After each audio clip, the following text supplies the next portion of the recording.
A Mobster's Midrash by Michael Diamond. Chapter 5. The Judges. Moishie, Brother A, and Auntie Mim are underground, immersed in the hallucinogenic tea trade, as per Moishie's up till then inchoate plan, Ian Soph's dismissal of the possibility of seeing the face of God, with or without the aid of tea, notwithstanding. Who was she, after all? It's one thing to muscle them out of the music biz. Her memo had been quite effective. A pair of stylish shoes with blood-stained spiked heels and instructions for a waiting limo. But tea? Generations of Levy matriarchs have preserved the 13-herb brew with nary a hiccup. Not easy to scare up all the ingredients here in Babylon, but they manage.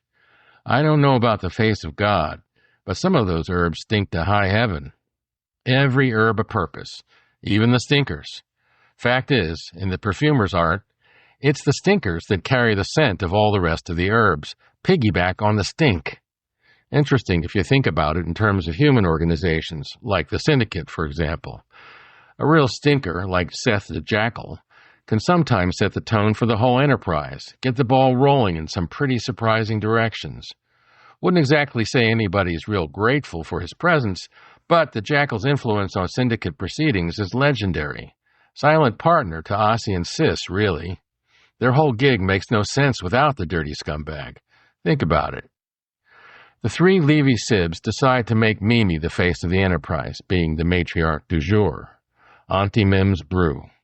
Sells under the table at nearly every village coffee house and club. The brew is a black market hit. They place discreet little ads in stone tabloid press, but mostly it's hawked by word of mouth. A whole lot of folk in the village, and probably a goodly number of upper Manhattanites, most definitely see the face of God. Very popular in Pluto's realm, or rather that of his lesser avatar Plutus, old money bags. The real business of the island of Manhattan, after all, realm of the dead, every soul with coins for eyes, and vice versa. That guy with the top hat and tux was for sure partaking of the finest of brews, and that was Auntie Mim's. As for the tribe, without the triple threat of Moishie, Brother A, and Auntie Mim, the band was no longer viable, defunct. The funk had been officially removed. It was up to Moishie's successor to deliver the tribe heads a new dose of funk, punk, or other acoustic junk. Not my department. Delivery Boy, immediately upon his sudden investiture as band leader, persuades the newer sidemen to hang around for a bit, but the Levy Frares both split. Last I hear, Strange Ranger has adopted the handle DJ Strange and spins discs at block parties in Brooklyn. Got into some weird new trend where he scratches the wax whilst playing tunes. I personally find it kind of irritating, but who knew it caught on? Lil Weezer shifted a whole nother way. He was seduced by the bright lights of Manhattan, ambulance lights. He heard the siren call, dropped his axe, and never looked back. My understanding is that he completed the EMT training and now gets his adrenaline kicks every night whilst he rides the graveyard shift in the village. I swear I saw his cobalt blue frohawk sticking out the passenger window of a horizontal taxi late one night as I was coming out of the Blue Note with Sandy. Young dude looked happy. Chacun a son goût. Next! Sandy, ever the impresario, administers the auditions for The Judges. That's the moniker for the new band that Delivery Boy, or DB, and Old Man P, as the club crowd knows Sandy, have conjured. A little harder edge than The Tribe. Lurking at the doors, as always, Ned the Wall, and yours truly. Sunshine, the monster drummer from the band formerly known as The Tribe, strides to the front of the club, all muscle and long hair, a throwback to his earlier days in a metal act. He's enormous. Not an intellectual by any stretch, but he covers the changes on every ska, reggae, punk, jazz, or hip-hop riff that's thrown at him without breaking a sweat. A real pro. And he never stops smiling, his goofy ear-to-ear grin, no doubt enhanced by years of doing blotter. Sandy leans over and whispers something in Delivery Boy's ear. DB hollers to Sunshine, "You're a keeper, dude. That was truly badass." "Thanks, man." Delivery Boy lays it on a bit thick because he knows he can't afford to lose this player. No doubt about it, a pillar of the reformed band. Sunshine turns his countenance to delivery boy, shakes his mane, and gives him the thumbs up and a wink, then saunters off. Cosmic goof. Sandy nods his approval and claps delivery boy in the back. Good old Sandy. He knows how to keep the flow going in the lower realm, the realm where all the doing and making is done and made. I'm the only one that knows what drives the fat man. Desire. Unquenchable desire. Irresistible will. That's fat-faced Sandalphon to a T. If he wants it to happen, it's gonna happen. Period. End. Honey Bee is up next, another holdover from the tribe's touring ensemble. She's the soulful chick on the B3. They need her to switch over to synth. No problem, she says in a voice that would take the chill off hell itself. I see delivery boy and Fatface sit up and take notice. With Moishie and Mimi on lead vocals, Honey Bee was generally seen and not heard. Another earful from Fatface to DB. Hey, honey, says DB. How about you sing along with the synth, okay? Let's try a couple of numbers. Sure, DB, she says. By the way, it's Honey Bee, if it's all the same to you, or even if it's not. DB and Fatface both give her the nod, and they're off to the races. Wow, that gal had a set of pipes. Even a sassy hip-hop version of If I Forget You, Zion. Packed a wallop. By the time they reach the finale, everybody in the room, including the janitorial staff, jumps to stand her and give her a standing ovation. Obviously, she's in. Also turns out she's the only one of the judges who can credibly carry a tune. On deck is some sketchy dude from Atlantic City. Normally, we'd restrict our search to right here in Babylon, no place like it anywhere on Earth. But this Goomba is wise to the club scene, super confident. Short and wiry, tats up and down both arms. Calls himself Opener. For my money, there's something I don't quite cotton to about the little creep. But Sandy and DB give him a shot. Note to self, get the backstory on this one. Yo, yo, yo, yo, how you all doing? Starts right in like he knows everybody, which he doesn't. Sandy looks mildly amused, mutters to DB, and DB gives voice to his mutterance. Where's your axe, kid? What you got? A flash of the hand under his beat-up leather jacket, I go for my piece. And out he comes with this killer blues riff on the harpoon that morphs into a jazz fantasia a la Toots Thielemans, then a coughing and sputtering hip-hop declaration, and finishes with a lyrical reggae anthem. Everybody is suitably impressed. Kid can blow. All right, kid, DB says. We'll figure out a way to put you in the lineup. Never had a harp player in the band, but that was one cool number you blew. Opener gives a look halfway between a sneer and a grin. Got that right. I'll make time for yous. You know I can bring it. Sandy shifts in his seat, indicating by way of body language that it's time for the newbie to move on. You can't ignore the body language of a 400-pound body. Between his teeth, DB manages, Yeah, we'll call you. The punk from Jersey pirouettes on his heel and trucks on out, nodding and tipping his fedora to everyone on the way, the definition of chutzpah.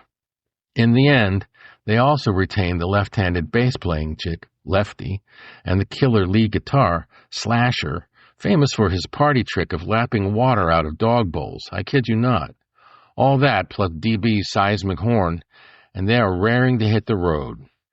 After a handful of weeks of woodshedding, the judges actually look like a band. Even the kid from Jersey makes all the rehearsals and figures out how to fit in. He and Sunshine have this weird symbiosis. God knows what the big dude has in common with the twitchy punk. Maybe a connection for club drugs. I wouldn't put it past the twerp. Vitamin Q is all the rage. Studio 54 is set to open for business in just a few months. But disco and glam is not the judge's scene. No matter, disco biscuits are ubiquitous. But Opener, he does in fact open for the band on a number of tunes from their new repertoire, and then fades back into the mix like a good team player. Miraculous. Either that or the kid is gaming it all till he gets his chance to do I don't know what. I'm watching. Steam from our morning cappuccinos mingles with the blue exhaust fumes that hover over the corner of MacDougal and Bleecker. Café Figaro, reopened for only a couple years after a 6-year hiatus in which it was temporarily supplanted by a Blimpies and an ice cream parlor, is the ideal village hangout for a flaneur the likes of my pal Sandy. The whole world parades right by, the players and the patrons of the village gate just up the street, and the hawkers and the gawkers and the big talkers and the miniature dog walkers, everyone out for a stroll in the village. The cafe itself echoes with the near and distant past.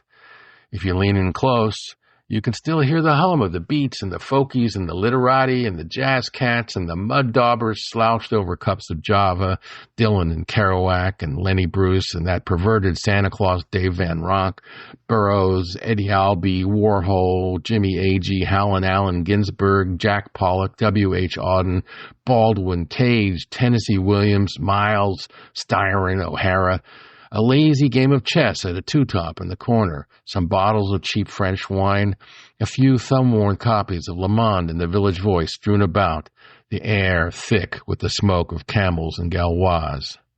A fraternity house for oddballs and outsiders. Most of the band members of the Judges hang here, with the sole exception of Honey Bee.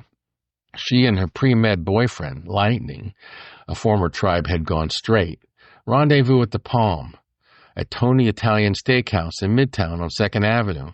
Rumor has it that they already have a celebrity caricature of her up on the wall. Truth is, they asked her to sing for her supper, and instead she draws her logo, the honeybee, on the wall and signs it.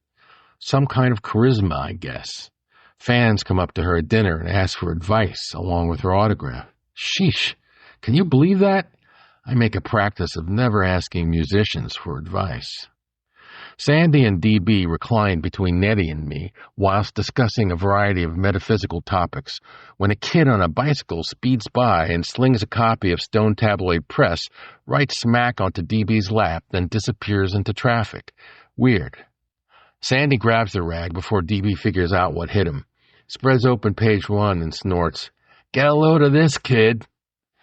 He shoves the paper into D.B.'s face and pokes a finger at it. "Why don't you read the headline to the rest of us, He cocks an eyebrow at D.B. D.B. looks at him side-eyed, then at the paper, and his own eyebrows practically merged with his hairline as he reads, "Delivery boys slated to take Jericho.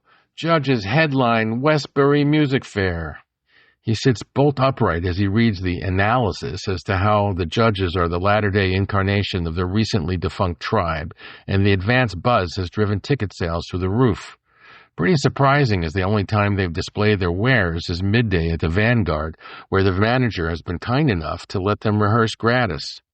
I think the guy owes Sandy a favor, though I don't know exactly for what, and am not inclined to ask. I swear I saw Thelonious Monk lurking there in the shadows, the ultimate cool cat. There's been a small crowd of die-hard tribe heads and a few Vanguard fixtures that have special dispensation to hang out during rehearsal, but otherwise the Judges aren't on anybody's radar. "Do you think this is for real?" D.B. queers the fat man. "Well, kid, let me put it this way.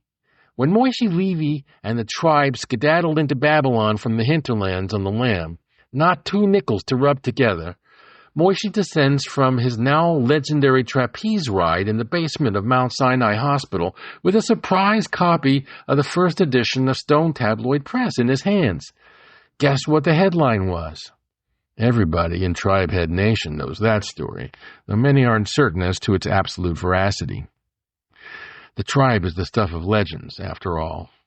"If I were you, and I'm not," Old Man P continues, "I'd open that rag to one of the inside pages and see what else the editorial board of Stone Tabloid Press has in store for you." Surprise, surprise, there in the exact middle of the paper, a napkin from the Russian tea room drops out, a playlist written on it in red lipstick. I'm pretty sure a long black limo drives by right at that instant, but I couldn't swear to it as we were all kind of distracted. A phalanx of vehicles, headlights challenging the daytime sun, stretches as far as the eye can see across the rusted and decrepit Queensboro Bridge. Some wise guy opined that the upper roadway is only attached to the bridge by its own weight and memory. There are holes in that bridge big enough to stick your head through. A city landmark, believe it or not. When it originally opened on June 12, 1909, it was a wonder, fourth longest bridge in one of the three great cantilever structures in the world. A populist group blocks the city from charging tolls on all its East River bridges on account of it being illegal. By the early 1920s, the bridges reached their vehicular capacity. With each subsequent modification, the Queensboro Bridge rapidly achieves the same dubious benchmark. It seems like there's some inferno within the city belching out automobiles from underground. They got rid of pedestrians and rail tracks on the bridge. The automobile reigned supreme. In the post-war decades, they proposed a computerized control system, extra lanes, colossal parking garages on both ends. But in the end, all they managed to do was give the bridge a new paint job. Between 1968 and 1970, the city commissions 5 studies, all resulting in nada, bupkis, a big goose egg. So on the day of Boss Joey's funeral procession, it is not by any means a foregone conclusion that all these vehicles will even make it across the East River. Auntie Biddy, a.k.a. Isis, has wormed her way into the red VW microbus carrying the Wurlitzer floor model jukebox, as it has now been ID'd as Joey's makeshift sarcophagus. DJ to the land of the dead, I guess. Still can't figure out what the old gal wants with the Wurlitzer, or Joey's stiff for that matter. Far as I know, the two of them never met, leastwise not officially. Unless maybe it was her disguised as the wife of the Big Kahuna's chief enforcer, he being God's gift, or so his parents named him. I wouldn't put that one past Sis. That affair was one for the history books. Got Joey in a lot of hot water. So who knows, maybe they had a thing. First stop, Mount Zion Cemetery, just like the song says. A promise is a promise. One of the things Moishie made delivery boy promise was not to forget to deliver Joey's cadaver to the crypt of his forebears in Queens, right next to Abie and Izzy and his pop Jakey. Into the valley of death rode the 600 or so odd vehicles, all the original tribe heads give or take, this time in a real honest-to-God funeral cortege. Caravan of the Deathbound pulls through the 54th Avenue entrance to Mount Zion's 78 acres and winds its way past thousands of grave markers toward the family mausoleum. Who knew the Angel of Death had undone so many? Personally, I can never get enough of reading old tombstones, interesting version of history. We passed a memorial to the Triangle Shirtwaist Factory fire victims, March 1911, still the biggest industrial disaster in Babylon's history. Factory owner locked the frickin' exit doors. We passed the grave of one Bill Cohen, U.S. Army Sergeant, iced by the Pancho Villa gang in 1916. There's old Izzy Einstein, a Prohibition flatfoot. I nearly lose it when I see Larry Hart's crypt. That yid could write a melody. My Funny Valentine still kills me every time. Here's a wild one. Teresa Moore's. Rich lady killed in 1924 by her lover, the boxer Kid McCoy, one of the 100 best punchers in the fight biz. Married 10 times, gave up boxing, palled around with Charlie Chaplin and D.W. Griffiths in the early days of silent pictures. He fell on hard times and took to drink. Did a little time in San Quentin for the Moores murder, but got parole and went to work for that jackass Henry Ford, not-so-silent partner to the Nazi mob. Always room for the murder of a Jewess. The procession grinds to a halt hard by one of the older mausoleums. The caretaker makes a big drama of prying open the door as it had been unattended for generations, shame be upon us all. Finally, when the hazy rays of daylight pour twixt the marble pillars flanking the opening, shock of shocks, there's no room at the inn. Place is packed to the gills with stiffs, patriarchs and matriarchs in sufficient number that there isn't a square inch of shelf space. Big problem. Delivery boy elbows his way to the front of the line. What seems to be the trouble here? Brother, I believe we had an arrangement. Caretaker checks the paperwork DB shoves in his general direction. Sir, he says sotto voce, I'm afraid you've got the right plot, wrong address. Says right here on your paperwork, Mount Hebron Cemetery. Sorry, sir. Just up the road. Somebody else's matriarchs and patriarchs, I guess. So, with the slamming of the 600 doors and much revving of engines, the funeral train did an about-face to make the short hop from Maspeth to Flushing. Wouldn't want old Joey's cadaver interred in the wrong mausoleum, now would we? In fact, No one would admit it except me, but we had no frickin' way to positively ID the body. I mean, there were a lot of intervening years between Joey's demise and the exodus from Triple P. A great deal can happen to a stiff in the fullness of time. There were rumors that he was already 6 feet under at Saddle River, as in Sold Up the scene of the original crime, or the fortunate fall, however you look at it. Joey was the fall guy for his brothers, and his fortune started and possibly ended at Saddle River. That was one theory. Another conjecture, the minority view, says he was transported across the East River by a mob calls itself the Watchmen, and dropped into the water off Saddle Rock, a few miles east of here, just across Little Neck Bay from the Throgs Neck Bridge. Very picturesque. Not sure it means much in the end. Apparently, for the Watchmen, it's practically become a holy site, picnics every year right up on the rock to celebrate the day of Joey's erstwhile departure. Could be as many theoretical grave sites for Joey as colors in the seersucker suit his papa stuck on his back. E pluribus mortem. I'm just along for the ride, and to read the tombstones. The cavalcade of mourners, celebrants, and hangers-on trucks at a leisurely pace eastward on the Queens Midtown Expressway towards Mount Hebron. At about the halfway mark, I take a gander to the south. We drive right by St. John's Cemetery, the place where the Sicilian mob buries its defunct bosses. Place is teeming with the famous and infamous alike. The roster of mobsters who take their eternal rest there is long and growing. Frankie Abandando, the Dasher, famous Murder, Inc. operative who stabbed his victims through the heart with an ice pick. Lucky Luciano, who practically invented organized crime. Carlo Gambino, the head of the commission until his recent demise. Toto Daquila, one of the original Mustache Petes. Big Bill Dwyer, who used his ill-gotten gains to buy national sports teams until he went broke.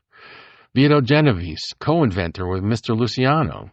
Vanny Higgins, Babylon's last Irish boss, famous for his escape-the-cops routines, was gunned down in the street by a rival gang. Happy Mayone, the hitman with the perpetual scowl. Little Caesar, an early casualty of the Night of Sicilian Vespers, bumped off on the orders of Luca Luciano on account of his excessive taste for internecine warfare. Big Mike Miranda, a rarity, died of natural causes. Joey Profaci, founder of the last of the 5 families, the Colombo Combine, sends a chill up my spine just to pass the place.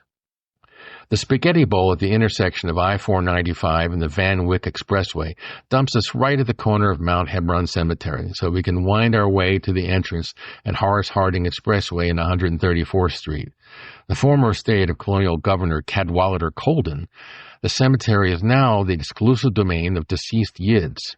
Colden was a man of complex reputation, an Irish Protestant physician.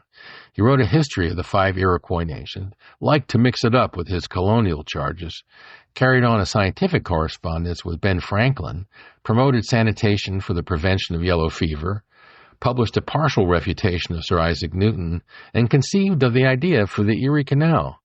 Busy dude. Boy, would he be surprised who's come to dinner to his house for their eternal repast. Mount Hebron is divvied up amongst a huge number of burial societies, mutual aid societies, Landsmannschaften, Yiddish for groups of paisans from the same town, and big families. Guess you're out of luck if you're all alone in the land of the dead. You got your plot for the Yiddish theater crowd, your workman's circle section, and a handful of Holocaust memorials. Of course, there's a passel of Jewish mobsters buried here as well. Louis Buchalter, crooked union organizer and one-time chief of Murder, Inc. Louis Cohen, buried along with his famous victim and rival, Kid Dropper, did 14 of a 20-year sentence in Sing Sing and was gunned down by friends of the kid at age 35. Dutch Schultz, famous bootlegger, iced by the commission on orders from Lucky Luciano on account of his attempted extrajudicial killing of U.S. Attorney Thomas Dewey. And as fate would have it, Dutch's killer, Mendy Weiss, lies under the dirt on the same piece of real estate. He, it so happens, and his getaway driver, Piggy Schechter, name means butcher, abandoned his confederate at the scene of the crime, an offense punishable by death according to commission rules. He was spared only to get the chair 9 years later for offing the owner of a candy store. Sweet dreams, Mendy. I wonder whether Piggy Schechter is related to the famous conservative theologian Solomon Schechter, also interred in Mount Hebron. It's a big tent. One other Underworld alumnus, Sam Paul, man about town, inveterate gambler, and Tammany Hall associate, died a pauper and was buried there along with his name. The roster of non-criminal luminaries is too numerous to mention them all, actors and musicians and social activists and politicians, etc. Generally not the crowd with which I am most familiar, but I do want to mention Rafe Lemkin. He was the legal eagle who initiated the Genocide Convention, not too shabby a legacy, though after an illustrious career in academia, he died without 2 nickels to rub together in an apartment in the city. At least there was one guy who stepped up to bat against the angel of death. This time we're pretty sure it's the Rite boneyard.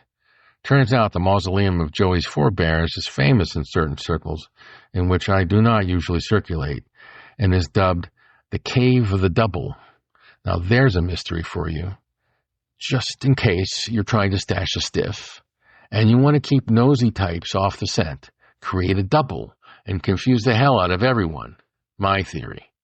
There was this Yid wise guy some years back from the Fixer outfit, goes by the name of Biggie, as in Big Brain, moneybags with a lot of Gentile friends, has an ongoing argument with another wise guy by the name of Shmuley, another fixer, a doctor and a judge and an astronomer, for God's sake, both of them right here in Babylon.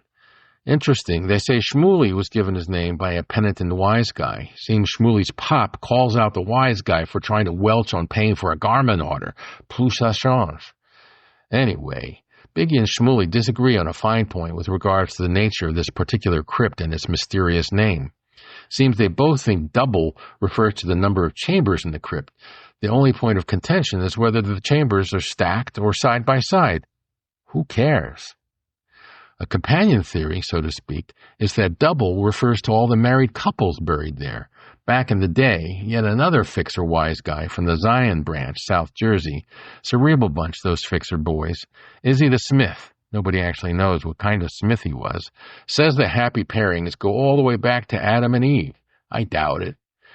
Izzy's your man when it comes to setting dates for pretty much any operation. No one crosses swords with him on that. Izzy the Smith, turns out, was an apprentice to Johnny, son of the Smith, just not the same Smith. Really makes you wonder what all those guys were making. Donuts to dollars, it was horseshoes.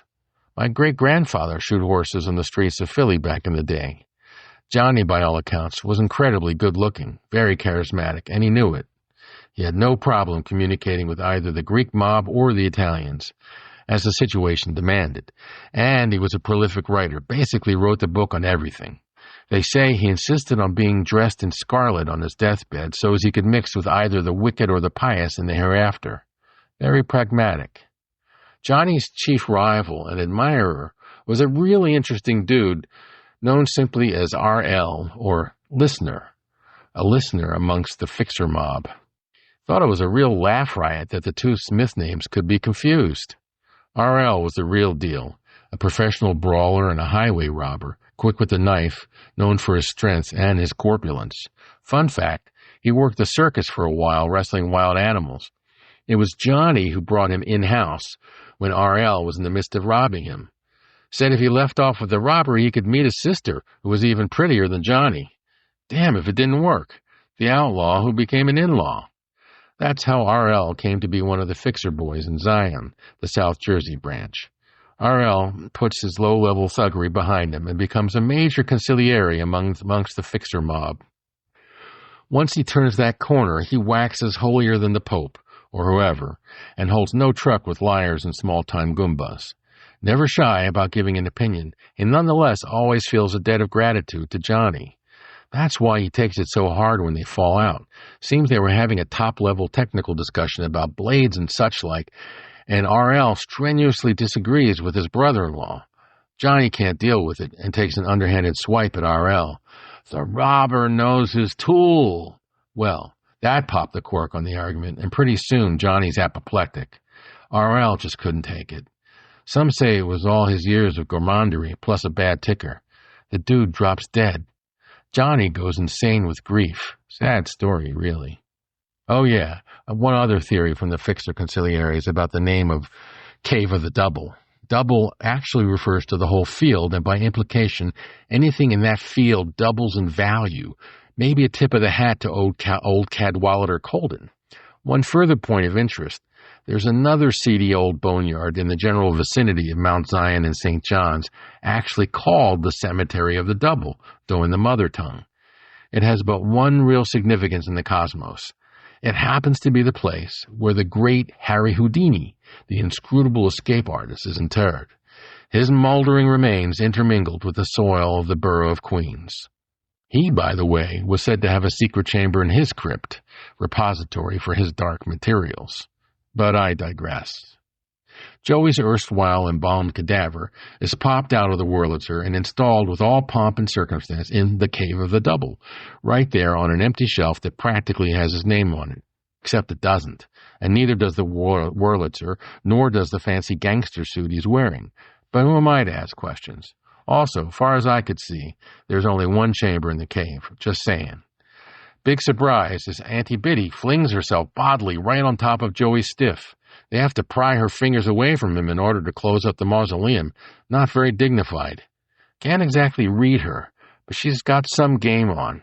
Sis always does. Having delivered on his promise, delivery boy rallies the troops for their next and final stop, Jericho. Queens Midtown Expressway magically morphs into Long Island Expressway as soon as we cross the Nassau County line. DB hopes for a similarly magical transformation in a newly minted band. Moishie, Brother A, and Auntie Mim remain in possession of the El Dorado for the purpose of facilitating tea transactions in the underworld of divine visitation. So Old Man P coughed up a new smooth ride for the judges. A brand-new Chevy C20 3/4-ton Suburban turbo-hydromatic transmission, four-wheel drive, supersized fuel tank, simulated wood grain trim, and two-tone paint job. Oh yeah, and a sunroof. With Nettie at the wheel and yours truly riding shotgun, the judges are set to invade the wilds of Nassau County. Honey Bee and Lefty graciously share the way back with Slasher, which is okay since he mostly sleeps, and there isn't a dog bowl in sight. The middle seat is a mite crowded with DB, Sunshine, the genial giant, and Opener, all crowbarred in place. DB seizes his moment, pops the sunroof, stands on Sunshine's lap, and sticks his upper torso out into the rushing air. He raises his mighty horn to his lips and blows the first three notes of Honey Bee's hip-hop arrangement of If I Forget You, Zion. It's like somebody flipped a switch in the car. Honey Bee kicks in with the lyrics. Sunshine creates percussive sounds with his mouth and by slapping his palms to his chest and belly. Opener throws in a few tasty licks on the blues harp. And the three backbenchers do a creditable job of picking up the harmony, with a little air guitar thrown in for free. Even Silent Nettie is grinning at the wheel of the vehicle, like old times. It's smooth sailing for the full 45 minutes it takes to get to the Westbury Music Fair.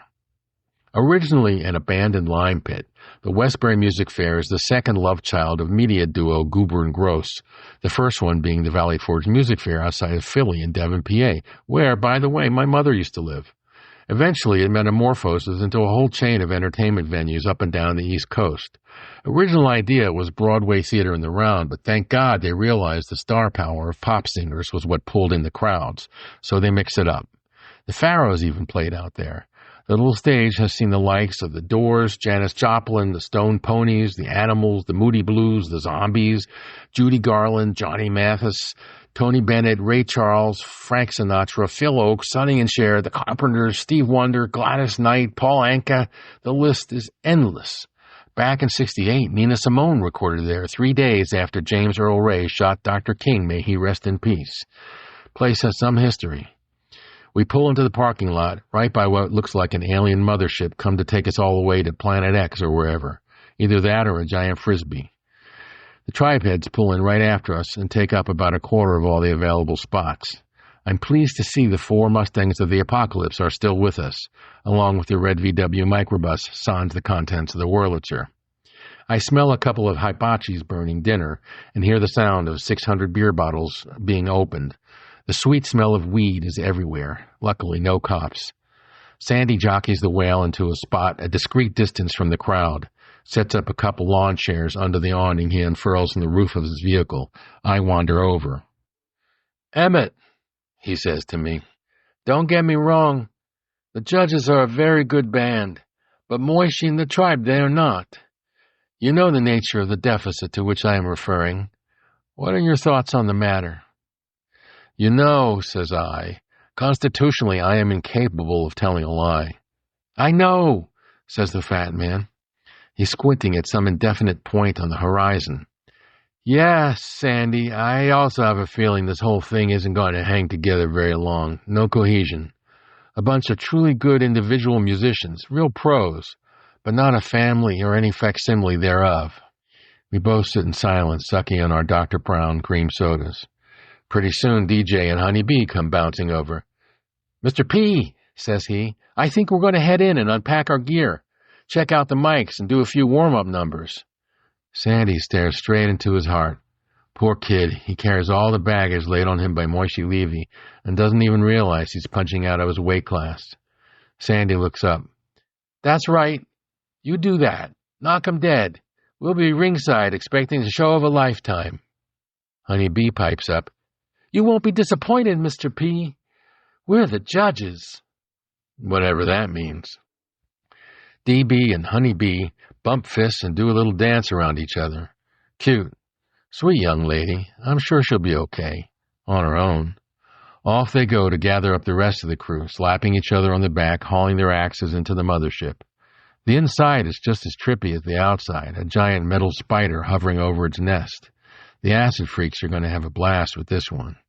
As the sun sinks lower in the sky, the parking lot fills to capacity in anticipation of the next incarnation of the tribe.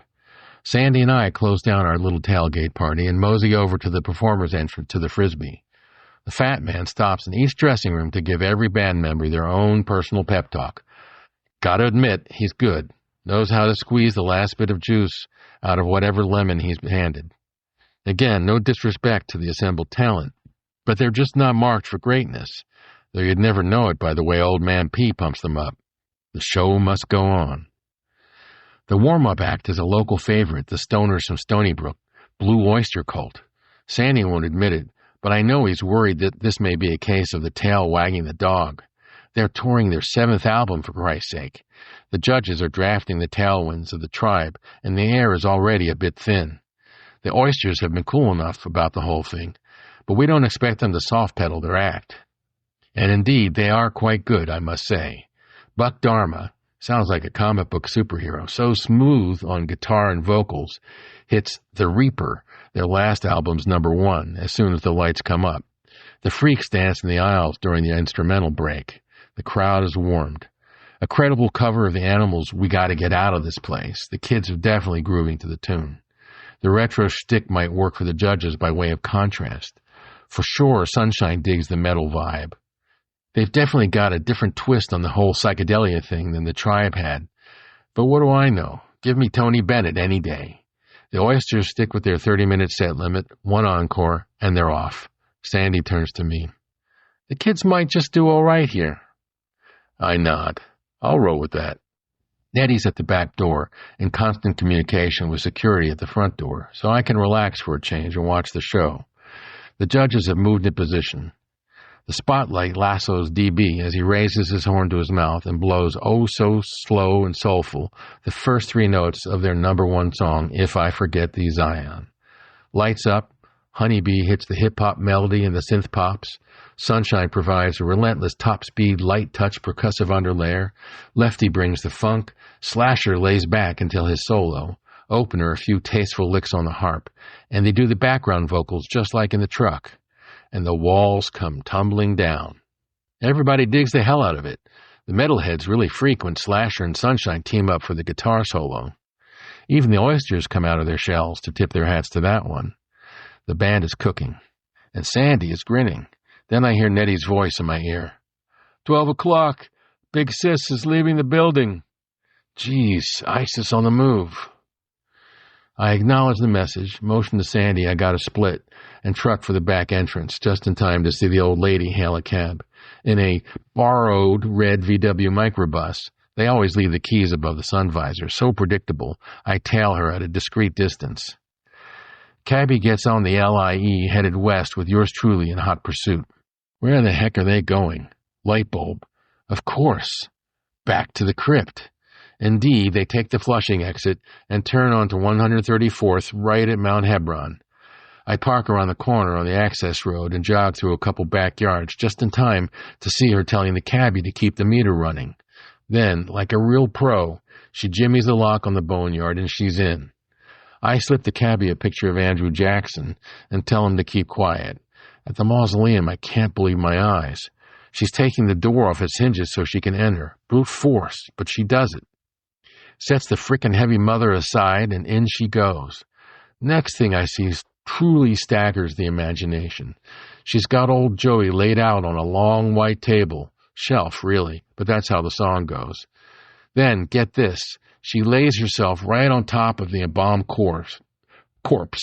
Her palms to his palms, her legs wrapped around his, and Jesus, if she doesn't put her smacker right over his unmoving lips. Nearly lose my lunch at that one. She's muttering something I can't make out, but maybe Joey can. Then the stiff unstiffens, I kid you not. A little movement here, a jostle there. Then suddenly it's all arms and legs a-go-go.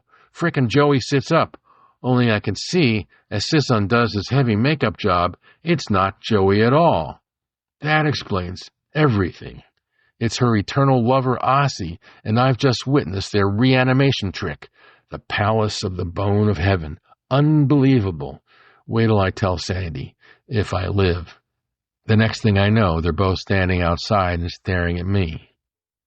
You may wonder how I lived to tell the tale. Simple, really. They'd already accomplished Ossie's resurrection uninhibited. And by the way, did I think she wouldn't recognize the VW microbus? She had a point. Their next plan is something about agribusiness and construction materials, not my concern. Told me they had Naki's blessings, and that was all that mattered. The two lovebirds fly the coop in the waiting taxi. Before they split, I get Isis to tell me what she's done with the real Joey. She smirks. Let's just say I made sure he stays like he always was, a pillar of society. Even Ossie doesn't know what she's talking about. Tell it to me straight, sis, I say with a little edge to my voice. She sighs.